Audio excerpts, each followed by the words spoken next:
दवाई नहीं मिल रही, और ये सिंध में कुत्ता काटने की दवाई नहीं है, और वहाँ बच्चा कल फौत हो गया है, वो किसी माँ का लगते जिगर था। जज साहब खुदा के लिए उसको भी जहाज में बिठाते और बाहर भेज देते, वो भी लंदन से इलाज करवा लेता।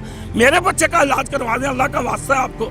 आपको गरीब के बच्चे नहीं नजर आ रहे, आपको मस्कीन के बच्चे नजर नहीं आ रहे, आपको रेहड़ी वाले के बच्चे नजर नहीं आ रहे, आपको छापा लगाने वाले, आपको मजदूर के बच्चे नहीं नजर आ रहे। खुदा के लिए अल्लाह का वास्ता है, इस मुल्क में एक कानून बनाओ, चोर के हाथ काटो, चोर को मजे ना दो, चोर को याशिया ना दो, चोर के हाथ काटो, मुल्क लूटने वालों की गर्दनें लटका दो। और तमाम वज़रा से और तमाम मेंबरान से कि पाकिस्तान का एक कानून होना चाहिए, गरीब के लिए भी वही कानून हो, अमीर के लिए भी कानून।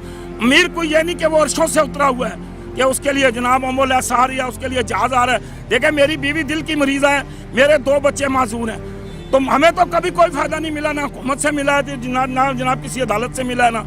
मैं तो जज साहब से गुजारिश करूंगा कि मेरा बेटा ये जिसका माजूरी कार्ड है जी, ये देखें मैं आपको दिखा रहा हूँ, ये माजूरी कार्ड है, मेहरबानी करके इसे फिल फॉर नौकरी दें।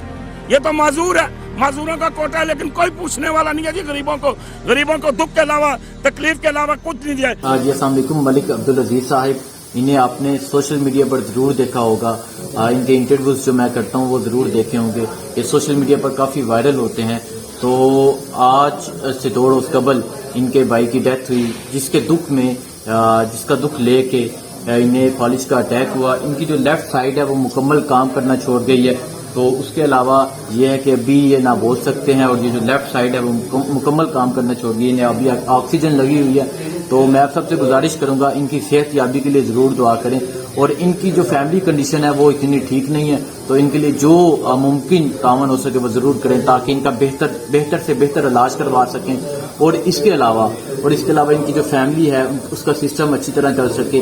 तो आप सबसे गुजारिश करता हूँ आप इनकी सेहत याबी के लिए दुआ करें, ताकि जल्द से जल्द सेहत याब हो, और जिस तरह ये बोलते हैं, इंटरव्यू देते हैं, इस तरह अल्लाह इन्हें दोबारा बोलना नसीब करे। तो मैं दोबारा आप लोगों से ये गुजारिश करता हूँ कि आप लोग इनकी सेहत याबी के लिए दुआ करें, और साथ ही साथ जो मुमकिन हो तामन हो सके इनके लिए वो ज़रूर करें। जज़ाकल्लाह।